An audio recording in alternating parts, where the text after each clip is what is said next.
তারা যে জুলাই বিপ্লবের মাধ্যমে আজকে এমপি হয়েছেন, মন্ত্রী হয়েছেন, সেই বিপ্লবের আকাঙ্ক্ষাকে তারা আজকে আর ধারণ করছে না।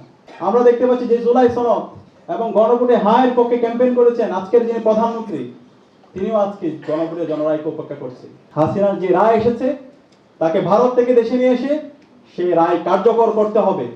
আমরা আশা রাখবো এই জুলাই বিপ্লব পরবর্তী এই নতুন বাংলাদেশে আজকে যারা নির্বাচিত হয়েছেন, যারা এমপিরা আছেন, যারা মন্ত্রীরা আছেন, তারাও এইভাবে জনগণের কাছে জবাবদিহি করবে।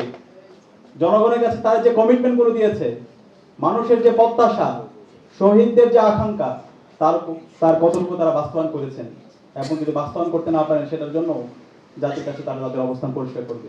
কিন্তু আমরা দেখতে পাচ্ছি নতুন যে সরকার গঠিত হয়েছে এবং যারা এখন মন্ত্রী হয়েছেন, এমপি হয়েছেন, তারা আগের মতো ফেসিবাদী ভাষায় তারা কথা বলবে।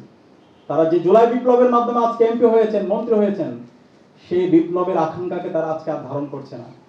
তারা গণভোটের যে জনরায় এসেছে সেই জনরায়কে তারা উপেক্ষা করছে।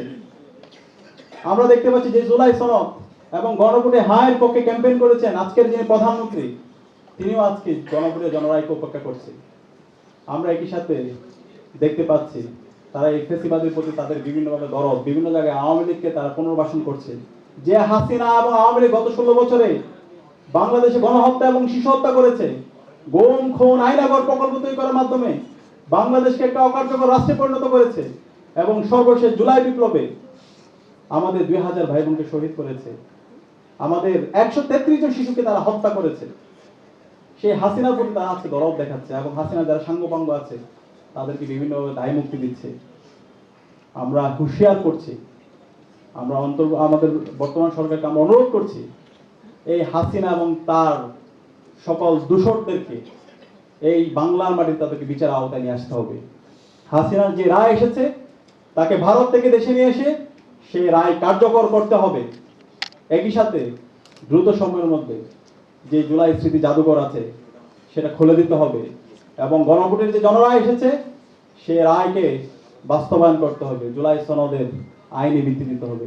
আমরা আশা করছি বর্তমান সরকার এবং বিরোধী দল জুলাইয়ের আকাঙ্ক্ষাকে ধারণ করে একটি নতুন বাংলাদেশ বিনির্মাণের জন্য কাজ করবে, এবং একই সাথে সকল পেশাজীবী সংগঠন তাদের প্রফেশনালিজম ধরে জুলাই বিপ্লবের আকাঙ্ক্ষাকে ধারণ করে তারা সুন্দর একটি বাংলাদেশ বিনির্মাণের জন্য কাজ করবে। এবং প্রত্যেকটা বিশ্ববিদ্যালয়গুলো এক একটা জ্ঞান উৎপাদনের হাব হবে। বিশ্ববিদ্যালয়ে যে শিক্ষকপন্থী সংগঠন আছে তারা দলকানা না হয়ে বরং জাতিকে তারা নতুন নতুন চিন্তা দিবে, নতুন নতুন আবিষ্কার দিবে। তাদের চিন্তা, তাদের গবেষণার মাধ্যমে আমরা আমাদের এই বাংলাদেশ এবং আমাদের এই বাংলাদেশ রাষ্ট্রকে সারা দুনিয়ার বুকে একটা অনন্য উচ্চতা আমরা নিয়ে যাবো ইনশাআল্লাহ।